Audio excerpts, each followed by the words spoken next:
Cell formation कैसे होता है, सेल कैसे बनती हैं आपको पता होगा। जैसे कि सेल मेम्ब्रेन से सेल बन सकती हैं, फास्फोलिपिड्स होते हैं, न्यूक्लियस होता है, राइबोसोम, लाइसोसोम और बहुत सारी साइटोसोल से सेल ऑर्गेनेल से मिलकर के सेल बनती है। हम एनाटॉमी में लगभग यही पढ़ते हैं, लेकिन किन एलिमेंट्स से मिलकर बनती है हम इस पर चर्चा करेंगे। तो जो मेजर एलिमेंट्स हैं, वैसे तो बहुत सारे एलिमेंट्स पाए जाते हैं हमारे नेचर में, प्रकृति में, धरती पर, लेकिन कुल 6 एलिमेंट ऐसे हैं जो हमारी सेल का बहुत सारा हिस्सा बनाते हैं, यानी इतना कि लगभग 99% हिस्सा वही 6 कंपोनेंट या 6 एलिमेंट कह सकते हैं आप मिलकर के बनाते हैं। बाकी 1% में बाकी और एलिमेंट्स आ जाते हैं। तो कौन से 6 हैं आइए जानते हैं। पहला कार्बन है।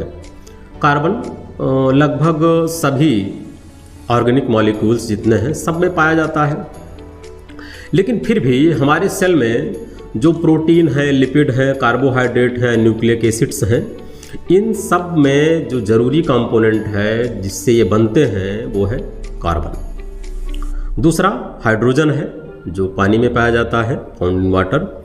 ये भी एक ऑर्गेनिक मॉलिक्यूल ही है। इसका काम क्या है, जैसे कि आपने जाना कि कार्बन कई सारी चीज़ों को बिल्डअप करने के लिए यूज हो रहे हैं, वैसे हाइड्रोजन भी हमारी बॉडी में एनर्जी ट्रांसफ़र के लिए ज़्यादा यूज होता है। तो हाइड्रोजन की भी बहुत सारी मात्रा होती है हमारी सेल में। तीसरे नंबर पर आता है ऑक्सीजन। आप ऑलरेडी जान रहे हैं कि ऑक्सीजन के बिना सेल सेलुलर रेस्पिरेशन नहीं कर पाती हैं, तो ऑक्सीजन भी एक बड़ा कंपोनेंट है सेल की बिल्डिंग करने में।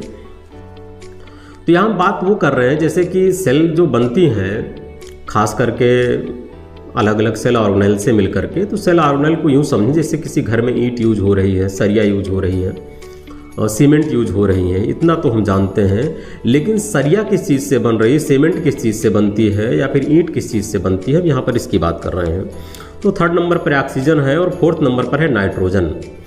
एक मेजर पोर्शन क्रिएट करता है नाइट्रोजन हमारे सेल बिल्डिंग में, जिससे कि हमारे amino acids, nucleic acids, RNA, DNA, इन सब में एक भारी मात्रा होती है नाइट्रोजन की। इसके बाद नंबर आता है 5वें पर फास्फोरस का। डीएनए, आरएनए, एटीपी या फिर इवन इफ सेल मेम्ब्रेन भी, ये सब के सब फास्फोरस से मिले जुले होते हैं। फास्फोरस भी इनके बनने में अपना काफ़ी सारा कंट्रीब्यूट करता है। यूँ कहें कि फास्फोरस की मदद से भी ये तैयार होते हैं। 6ठे नंबर पर है sulphur, component of some amino acids and vitamins और प्रोटीन स्ट्रक्चर। तो विटामिन्स के बनने में, कुछ अमीनो एसिड्स के बनने में और प्रोटीन का स्ट्रक्चर तैयार होने में सल्फर का यूज होता है। तो यही 6 एलिमेंट्स मिल करके हमारी सेल का लगभग 99% हिस्सा कवर कर लेते हैं। बाकी जो 1% है उसमें आप पढ़ते हैं कैल्शियम के बारे में, जिंक के बारे में, आयरन के बारे में, ये सारी चीज़ें मिलकर के बाकी काम करती हैं। That's all.